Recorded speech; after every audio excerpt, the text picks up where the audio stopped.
வணக்கம் மக்களே, சற்றுமுன் கிடைத்த தகவல் ஒன்றை பார்க்க போகிறோம். விருதுநகர் விஜயபிரபாகரன் விருதுநகர் தொகுதியை பற்றிய தேர்தல் ஆணையம் கொடுத்த தீர்வு, இதை பற்றி தான் நாம் பார்க்க போகிறோம்.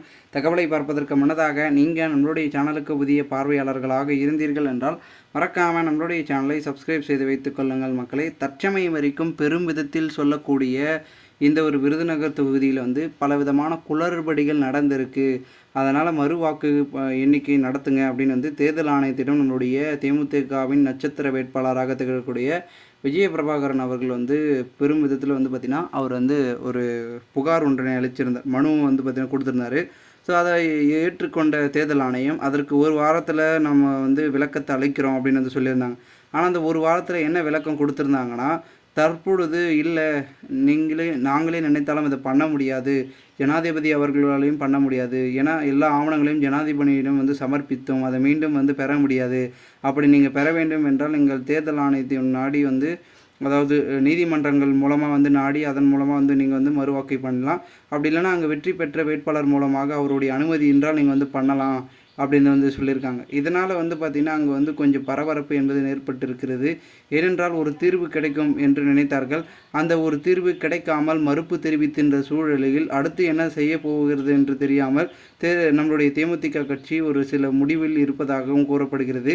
இது மட்டும் இல்லாமல் அங்கே இருக்கக்கூடிய முக்கிய புள்ளிகள் பொதுமக்கள் அனைவரும் தேமுதிகவை வெற்றி பெறும் என்று கூறிக்கொண்டிருக்கும் சூழலில் அடுத்த கட்டமாக பார்த்திங்கன்னா இங்கு என்னவாக போகிறது என்று தெரியப்படவில்லை. மேலும் இந்த ஒரு சூழ்நிலையில் நம்மளுடைய பிரேமலதா அவர்கள் சமீபத்தில் ஜனாதிபதி அவர்களிடம் புகார் அளித்திருந்த நிலைமையில் அதை பற்றி மேலும் அவர் கேட்பதற்கான வாய்ப்புகள் அதிகமாக இருக்குது.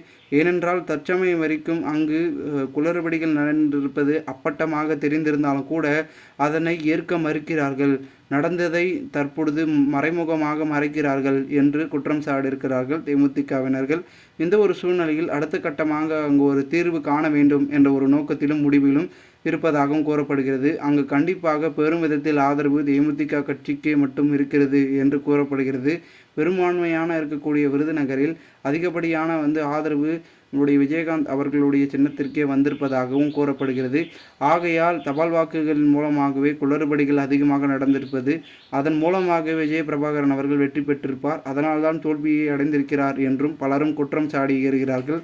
ஆகையால் பொறுத்திருந்து பார்ப்போம் என்ன நடக்கிறது, என்ன மாதிரியான மாற்றங்கள் முன்னெடுக்கப் போகிறார்கள் நம்மளுடைய தேமுதிக அப்படின்றத.